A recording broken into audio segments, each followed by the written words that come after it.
Hello, my fellow project managers. How you doing? Welcome to Unraveling the PMP exam. There are lots of courses out there, but there are very few that actually cover mindset, expectations, and ideas. So I would highly recommend that you bookmark this so that before your exam, you continually listen to it over and over again. I'm going to unpack so much stuff that you're probably going to have to listen to this 3 or 4 times. So I'm going to cover the mindset, the expectations, and ideas. So here's the overarching grand mindset. The overarching grand mindset is that the PMI wants you to exemplify servant leadership in the answers.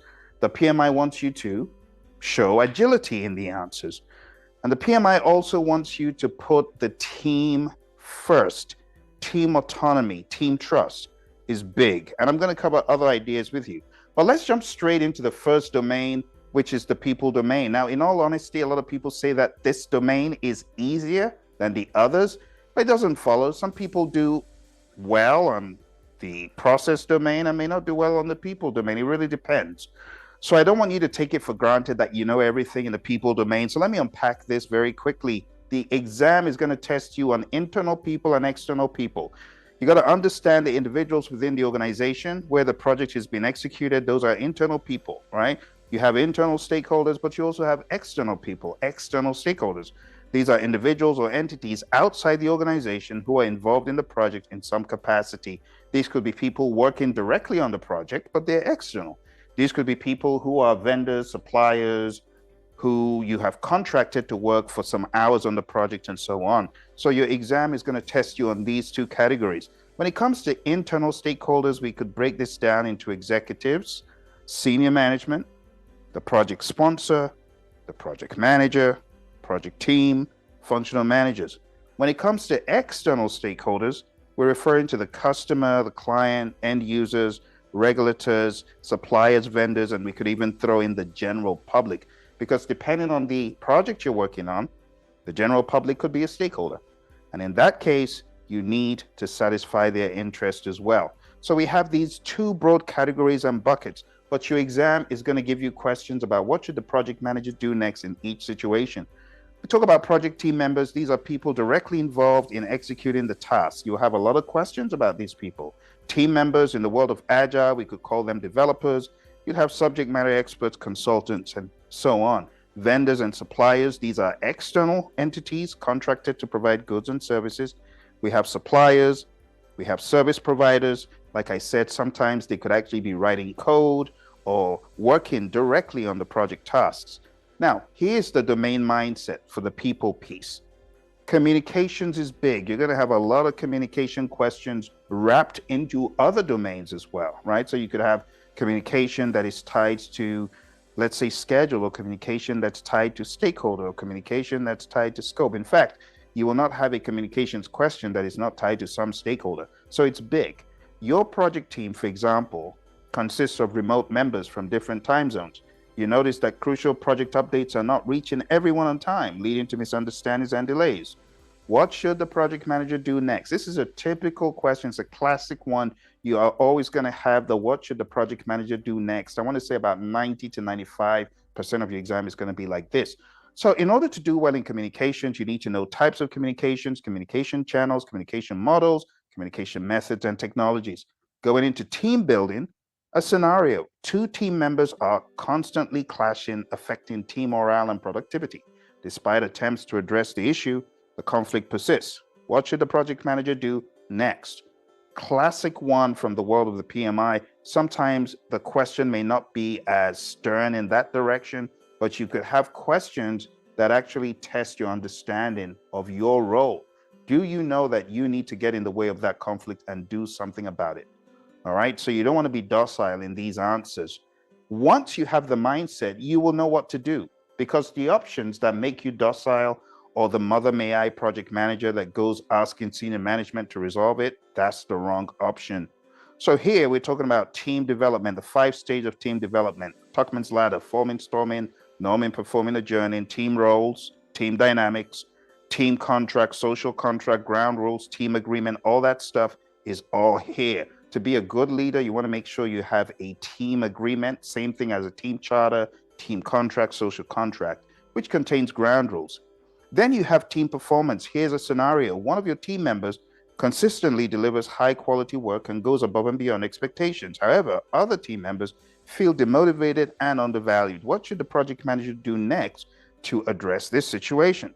So here, this is where you will be tested in team building, in creating a positive environment for the team. And you will have a lot of questions that test your understanding of your role as a leader, not as, in quote, the project manager doing all the management kind of stuff. No, you're also responsible for the leadership piece. So performance appraisals, team member motivation techniques, team member recognition and rewards, team member training and development. The best answer is the one that takes the team from zero to feeling like they're the hero. Then we have conflict management. Here's a scenario. Two departments involved in the project have conflicting priorities, resulting in delays and misunderstandings. Attempts to resolve the conflict have been unsuccessful. What should the project manager do next to manage this conflict? Again, it is going to push you to the limit and see if you will truly take action, or if you will roll over and be docile, or if you will say, "Mother, may I." So you have to get your wits about you as far as, I need to take action to move things in the right direction to resolve. Okay? Don't ignore it. We have types of conflict, some functional, dysfunctional at a high level, but you also need to know the different flavors of conflict resolution, right? Collaborate, compromise, avoid, accommodate, forcing, all that stuff. That whole conflict mode instrument, make sure you know it down pat, because they may not use the word compromise or reconcile, force or direct, but they will dress up the scenario around these options, and you need to know which one is best. Okay? Conflict escalation, de-escalation techniques, negotiation techniques, and stuff like that. Again, they may not spell out the words avoid or withdraw, smooth or accommodate. Then we go into leadership. Everything rises and falls on leadership. So this is a key aspect of your test. Whether you're in the world of Agile, you're in the world of predictive, hybrid, you will get questions on leadership. Your team is facing a tight deadline and tensions are running high. As project manager, you notice team members are becoming increasingly stressed and overwhelmed. What leadership approach should the project manager adopt to address this situation? You've got authoritarian, you've got democratic, you've got laissez-faire, but you also need to remember the Hersey-Blanchard model, situational. Also remember, EI is big. Understand that not everyone likes to bask in the limelight. Power and influence, all of these are concepts you could get on the exam. Stakeholder management. I like thinking of stakeholders as stakeholders needing to be engaged. The word management is a little bit lofty, and that's why PMI says manage stakeholder engagement, not manage stakeholder.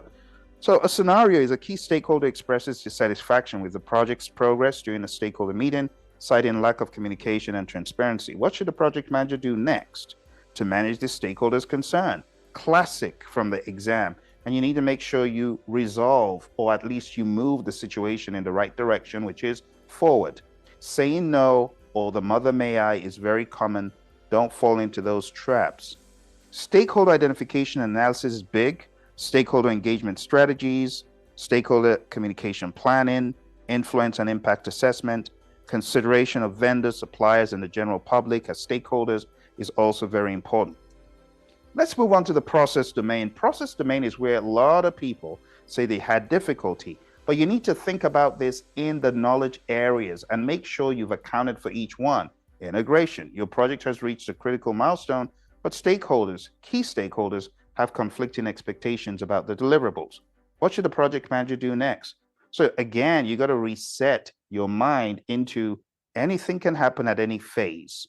Bringing everything together is integration. So you need to understand your charter, your project plan, change control. That's like the bread and butter of integration. And then on top of that, got to understand reporting and final reporting. Scope management. Midway through the project, additional requirements emerge from stakeholders that were not initially identified. What should the project manager have done first to prevent this situation? This is a trick question because these requirements emerging, you could look at this as being a bad thing if you want to label it scope creep. But what if you're in the world of Agile? Is that a bad thing? If the customer says this will give us additional value, can we have it? Is that bad? So you need to have a mindset that is both Agile, predictive, in other words, hybrid, depending on the scenario painted. So be on the alert. I've heard from so many people that the exam is riddled with hybrid. In fact, a lot of people say that exam has got to have been 60% hybrid, 30% agile, and 10% predictive. I've heard that so many times. So be ready for that. Schedule management. The project is falling behind schedule due to unexpected delays in obtaining necessary approvals. What should the project manager do next to mitigate the impact on the timeline? You got to read each word carefully. Mitigate is a reduction, okay? Impact on the timeline, talking about the time that was meant to be taken on the project. So schedule development, schedule control, schedule compression, critical path method. When you break it down, you have either planning or monitoring and controlling. It's funny that schedule is either black or white. You're either planning or you're monitoring and controlling. And that's one easy way to look at schedule and scope. Same thing with cost. You're either planning or you're monitoring and controlling. Scenario. The project expenditures are exceeding the planned budget due to unforeseen expenses. What should the project manager do next to address this cost overrun? You got cost estimating, cost budgeting, cost control, and the topic of EVM, which, to be quite honest, on the exam has been watered down. It's not as prominent as it used to be. So as long as you understand the core idea around earned value, you should be golden. Quality management. Quality audits reveal recurring defects in the deliverables affecting customer satisfaction. What preventive action should the project manager have implemented to avoid this issue? Classic one in the book, what should the project manager have done? What should the project manager do now? What should the project manager do first? All of these are possible scenario questions. I really want to get it down, my friends, into your subconscious mind that you will not have those ITTO questions like before. Some of you have taken the exam in the past and you're scared, oh, I got to cram all these ITTOs. No, you do not need to cram them. Methods, models, and artifacts don't need to be crammed. You need to understand what they are, what they do, but spend your time on mastering scenario thinking. I often say on this exam, you need to have some tricks in your gig bag. And one of the tricks I recommend is the DIGCIV approach, DIGCIV. What do I mean by that? Always define what the problem is in any question and identify the root cause from the information given. Then in your head, generate alternatives. Also compare those to the question alternatives and choose the best alternative. Now, in your mind's eye, implement that, hypothetically speaking, and ask, if that happened in the real world, would that really solve the problem? And have a double check, but don't second guess. A double check is different from a second guess. So this needs to be your approach. As you cover questions on the exam, just use the DIGCIV approach. It's very helpful. Quality management, like I said, you got quality assurance, which is all about process, quality control, all about product. I say quality is fitness for use, conformance to requirements, customer satisfaction, and Kaizen. Moving on to the next area, it's resource. So moving on to resource management, key team members are consistently overworked, leading to burnout and decreased productivity. What should the project manager do next to address this resource issue? You got to do something, project manager. So you have resource planning, acquisition, team development, conflict resolution within the team. All that stuff happens in this knowledge area. And of course, you also have control the physical resources. Communications management, like I said, you have the process of communication in the process domain, but you have the aspect of people in the people domain. So here's a scenario. Stakeholders are expressing frustration over the lack of project updates and transparency. What communication strategy should the project manager have employed to prevent this dissatisfaction? Well, obviously, there's no transparency. So that's a green light as far as what the answer could be. We have communications planning, we distribute information, we report on performance. And of course, stakeholder engagement is woven in here somehow, because when you're engaging your stakeholder, you need to communicate with them. So instead of having a compartmentalized, rigid classification siloed for your exam, you got to get to maturity where everything is blended and you see everything as project management, not it's this knowledge area alone, it's that knowledge area. Because when I ask people after the exam, were you able to pinpoint which knowledge area was being asked? The answer is no, I was not. It went in a blur. It was so mixed, I couldn't tell. Risk management. A risk event with significant impact on the project's timeline occurs unexpectedly. What should the project manager do next to mitigate the consequences. So we're not talking about mitigating the risk. We're talking about the consequences, right? So in that regard, you need to choose an option that makes sense. You couldn't have avoided, you couldn't have avoided the risk, and it's too late to escalate. So this is asking you, what are you going to do to reduce the impact? All right. And of course, we have 7 things here, but at a high level, we plan, we identify, we do analysis, we do risk response planning, we implement, and we monitor the risks. Procurement. The vendor delivering a critical component of the project informs you of a delay in delivery due to unforeseen circumstances. What should a project manager do next to address this procurement issue? You got to address it. So don't say, oh, well, it's too late. No, you got to address it. So if you have that mindset of, I got to move the situation forward, I got to do something about it, I'm not going to push it back into people's faces, you'll get questions right. Stakeholder management. Key stakeholders expressed dissatisfaction with the project's progress during a review meeting, citing lack of involvement in decision making. What should the project manager do next to address these stakeholders' concerns? So you can see we have multiple stakeholder scenarios, different, just little nuances of their grief in the different scenarios. This is how your exam is going to be.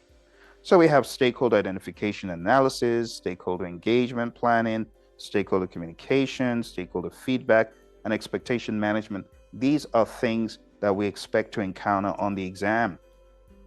At a higher level, getting into the process domain, we talk about Agile, hybrid, and predictive. In the world of Agile, a scenario could be the development team encounters unforeseen technical challenges during a sprint, impacting the delivery timeline. What should the project manager do next to support the team in resolving these challenges? You could have questions like that. So you need to be familiar with the Agile Manifesto, Scrum, Kanban, coaching in the world of Agile, servant leadership, Agile transformations, and so on. Chapter 6 in the Agile Practice Guide and all the other chapters. Hybrid is all about combining the best of both worlds, right? So imagine a question that says, the project requires both predictive and adaptive approaches due to its complexity and evolving requirements. What should the project management framework should the project manager adopt to ensure successful delivery? So again, you got to have that thinking hat on, carefully read through the scenario and understand what is best to do. Integration of predictive and agile, tailoring and agile practices in a predictive environment, how those could be implemented. Understanding that there are guardrails described in the Agile Practice Guide when you are transitioning into the world of Agile, there are things you could use as a support mechanism. General predictive ideas. The project manager identifies a potential risk related to market fluctuations that could impact project cost. What should the project manager do next to address this predictive risk? So again, if you know the hallmarks of predictive, the rules of the game of predictive, you'll be able to answer stuff like this. Traditional project management techniques, the concept of predictive, waterfall is just one in many in predictive plan and execution strategies, and all that lingo. I very much doubt you'll see the word waterfall on the exam, but just understand that when waterfall came out from the people at Rolls-Royce, they had feedback loops. So it's not good to demonize waterfall by saying, oh, it's all the same and it's predictive. Not entirely, but we'll talk about that on a different day. Let's go to the business domain. In the business domain, imagine a scenario. Understand business context and decision making. As a project manager, you're faced with a decision on selecting a solution that aligns with the organization's strategic goals while maximizing value. What should you consider next? So here, you really need to have a solid idea of the business case, the benefits management plan, the benefits register, the concept of first to market, early value delivery, continuous delivery, cost of delay, agile principles in business decision making. In other words, think like a product owner, think like a product manager as well. Prioritization techniques such as WSJF, cost of delay, value-based prioritization comes in to the discussion. Project compliance and risk management is big, so your project could encounter unforeseen compliance requirements that could impact its success. What approach should you take to address these compliance needs? Well, they're compliance. You don't really have a choice. You can't say, I'm going to ignore them. The PMI wants you to do something about them. So you've got to identify compliance requirements, classify compliance categories, assess threats to compliance, analyze consequences of non-compliance, utilize risk management techniques to address compliance needs, and measure and monitor project compliance throughout the project lifecycle. When it comes to benefits identification and delivery, this is a big one in the business domain. Stakeholders express concerns, for example, about the realization of project benefits. How should you ensure ongoing benefit realization and stakeholder engagement? Investigating and documenting identified benefits is big. The PMI talks about a benefits register and a benefits management plan. This idea is very peculiar to the world of PMI. In the real world, a lot of people in the business should be doing this, but a lot of times no one does it. So you can expect questions about ownership agreement for ongoing benefits realization, measurement systems, appraising stakeholders of value gain progress, and things like that. Adaptation to external business environment changes. You should always be scanning the business environment as a good manager, as a good project manager. So external business environment changes necessitate adjustments to the project scope. How should you prioritize and address these changes effectively? Surveying and assessing changes in the external business environment. What is happening in the world of IT? How is the world of AI affecting your business and things like that? Those are ideas that you should have in the back of your mind for the exam. Prioritizing and recommending scope adjustments. We call that the dynamic scope option in the Agile practice guide, continuously monitoring external business environment for impacts on scope, and implementing Agile principles to adapt scope and backlog changes dynamically. When it comes to organizational change management, a scenario could be organizational changes impact project dynamics and stakeholder engagement. What action should you take to support organizational change and project success? So again, my friends, you got to remember what we're doing here. This is mindset conditioning. And the more you listen to this, the less surprises you will have, because you will begin to understand how everything is interwoven. And trust me, your brain is already thinking of how it all comes together. Trust the process. I need you to bookmark this. I need you to like it. I need you to subscribe. And I need you to come back and revisit this video over and over again, because this mindset is lacking in a lot of training. And that's why I'm giving it to you right now. Okay.